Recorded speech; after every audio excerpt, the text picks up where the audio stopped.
an mani kan jan phui theina turata na an mani khosona tu hun kan siam saka la hian kan veilama hian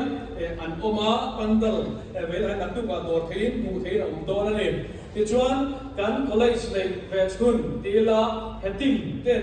books la hian store an nei boka chung te po chu kan thalai ti kan tlo kan tum don nia ti chuan PCM book room hian store an ron siam boka chung te chu tlo thein om don book ani ti chuan medical team te hi an om reng book ani ti kha rian ila chu kan man tang kai theina mun muna har sata kan to ani chuan pan thein om reng ani chuan har sata kan to ani pon security team te an om reng book ti kha lo fe book ila ti chuan real time kan om ni pon food store solai son kan ta book ani ti chuan chu ba ka chuan kumdanga kan ti ngai lo thil pakhat kan ti dona chu nak tu choma nak tu ni leng hi MTKP Inkhawmpui piang hian t-shirt kan siam thina chu bang chuan t-shirt hang na hun tura tan kan siama hang nge tu ero kan ti lawa ma se heli hi chu ta tan chuan kan han da rang ve ani te chuan nak tu chonwa hian Rorel lo som te tan hun ol kan siam dona kan mo lam na tu te po nianga BCM headquarters office te heading te chom dona in thingpon atlo thenga ti chuan kan BCO te po atlo thenga BCM hun pui tonan hun kan siam dona hun o kan ta ani ti kha kheta ila chumi bangtang kai thep tu chuan zanina hian kan thalai member te kan in ngena hun ol kan in siam to chu wang chuan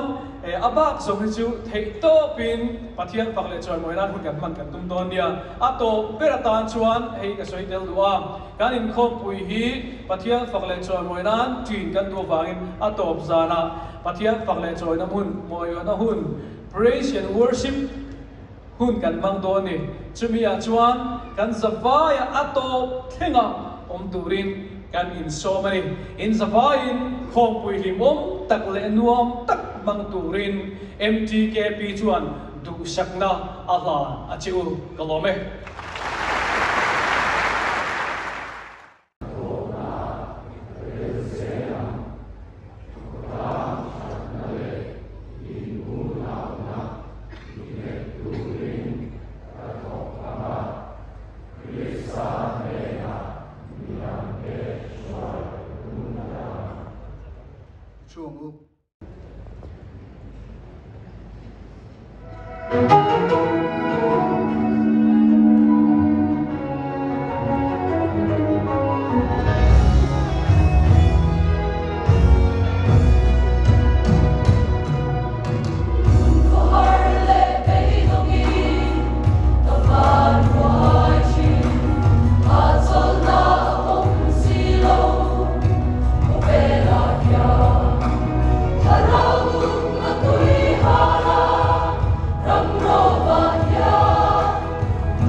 thian si bai bu ka ma pol tura rangkal som som te si bai kan bu thar ve le chewa ei kan tran sa le nia Mizoram MTKP Inkhawmpui lung lei khawpui an nei hian tran sa na hian palai kal dan te po ala mong bal lo ve a tlai tak tak ka rang thleng mek te pon lom ti te kan ria a chuwang chuan kan phai viau siana kum da po komin hi a hetisa Inkhawmpui tran sa la kan han inkhawm thei hi lomom kan tim le a voin khen kim ni ti ngam poi har sa de to kan Inkhawmpui tran nia palai he hun poi mo tak mai a rut sia sia gai poi mo local song song te a big tak poi nin ne na lom thu ka sei ani pathian thu sa te kan soi so hian he Mizoram MTKP kan president Don Trump ma che kha president kal su khan ti tak chu a fellowship a chan ai he lo dewin ka sia reverend walan mon ki ma tuna Director Pastoral Ministry Department rong bol na ha chalmek oma ani kan President Pasa mai mo ania an drama khan Inkhawmpui kha an nei ve thei lawa zanin yanin secretary chumi holami ren khalar biak te po kan moboka bidang chu kan din tira ka soivek to lawa ani kha Inkhawmpui thei tok chua be ma se Inkhawmpui thei ve ta lo khan nia ve la hian an ni hi kan ru pon lian lo thei lawa mal som na min chin turin tian ka shilok na meisela tin to pa khan pathian faka soi moin la kan sang lim takin thei te kan la manga lim taka pathian fakho turin an ru pol lo wat sei tai la Christian labo number som ruk le pakhat na Mizoram MTKP Inkhawmpui sang isam di panga labu kha engsa tinge ni to chu ka shatsi alawa kan labu hi ama han sem dar siam khani lo dewa ta khan somli le pani na ani chu kan ha saktu ani kan shoi tuin chan za na yan ai te watam lu tuk lawa ato pa hun lamai la atiamin an du sakna kangaya eng huna po min kola ka soi tur chen chu ka phak tok en ka soi be mai do ne du than ka nei lo ka tia se kan item tenin hei Inkhawmpui tiang kan nei ve me wa chuan tuna hian hei sana hi mu torom chia lawa dan kwa po ala ri lo minute som panga do na lo ma ka hun hi min pe khanga ka soi ani chuan dan kwa le minute som panga ti chuan kan sai chan don vel me to do na ni chu tiang vel chu ani ya thian khoi nei in Inkhawm rei lu tuk lo takin hun kan mang thei tura ngai photila nak tuk lama te hun danga hun rei zo kan man lo thei lo hun te po om do na ni tin na chen chu ha ta ka local te mon la tak ta ka changa local te in ni ya sei cha kom ve tak ka nei treu chungin hun kha kal zela ka lam chuan lam kha ai not zel maya khalai kha chu kan du tok tuk me nga chu ti lai ro chuan zane na hian hei helai kan bi se pripa te MTKP hruaitu lo ni to te a chen chu tunan ni non le me te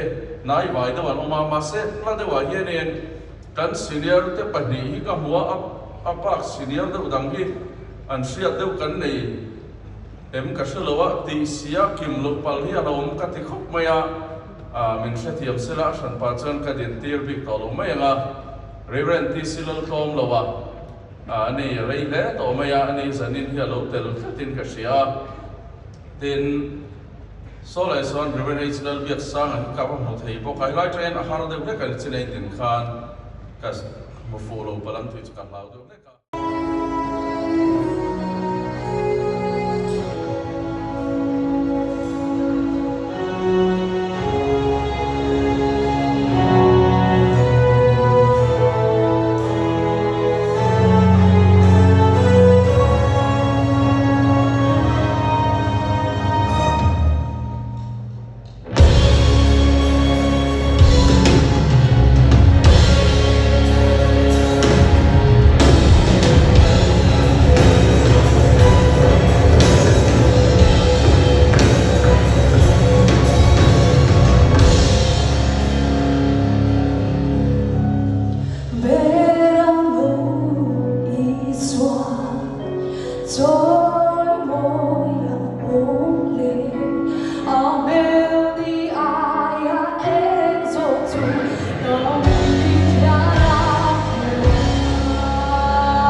ni som pali thani sang ni som ni panga khan MTKP Rorel palai ten dunglom biak ina ro an rela Rorel palai an culture le MTKP Rorel voice som sari pamkhat na hi president upa Rorel ro chaman kai hruain kung kalta TKP member ro puinar makalta te sunin ngoi rengin minute khat an dinga upa Dr. Alchan hima fan chun senior advisor MTKP Uncle San ta ka chung te le rong bol pui de tan atong trai sa voina MTKP Rorel na hian Rorel palai mi zanga somriat pariat kalin unit I o mi zathum somruk pasarih BLI o mi za somruk pathum le MTKP executive somthum pakhat ten Rowan Rel BCM General Secretary FD Director Fellowship Department Bill to Pastor le Cooperate pathum ten telpuin heng baka hian palai som te atangin MBMP SSBA TKP TBYF ECMK KTP JSTKP ABF IKKCTP CKGD GCKJD le CKBD ten Rorel hian telpui bok Secretary Reven F zotin khu man report pe a MTKP phalang rang ngai thla kani a kum sang ni som ni pali Rorel le sang ni som ni panga Rorel inkara TKP member ro puinar makalmi za sumunga pariat mi pa za som thum pakwa le mi chia som pakwa an om thu asoya in nei tuak zaruk som pariat omin ko hrandan puiling in nei tuak zali pakhat le dan te in nei tuak zani som thum panga anni Finance Secretary Rombol 2H Lalrot Kimale Treasurer Nula Jail Rintuang Iten Sumdin Mun report an pe a sang ni som ni pali tu sang ni som ni pangachungin cheng noi somruk pakhat sing ni sang khat somruk pasarih mo ni in heng atang hian cheng noi somnga pali sing ni sang sari somli pani manania kuta hi cheng noi ruk sing kwa sang li somni panga ani thala entu editor rongbor tu LA sal mangaya ne tangin thala entu din mun ngai thak ani a thala entu hi hard copy le digital subscription a omto thu te so in TKP member tena tam theng pera MTKP mobile application khaltanga subscribe to rin Rorel palai angen kum sang ni som ni pali sang ni som ni pangachungin thalai entu hard copy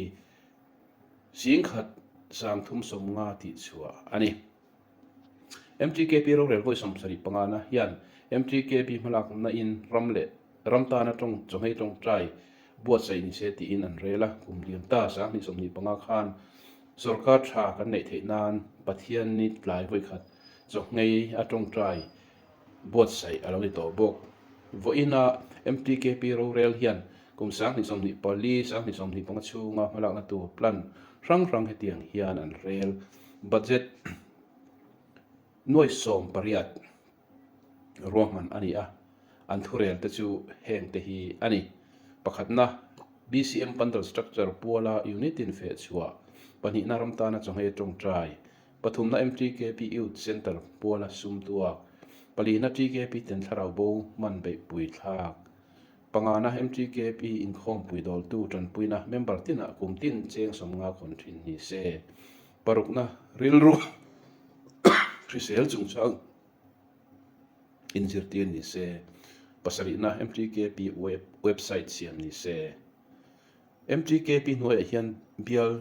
TKP som ko pani le unit TKP zali somli pasarih omin tundin muna member mipa sing thum zanga somruk pani le meichia sing khat sang ko zariat pani anwa in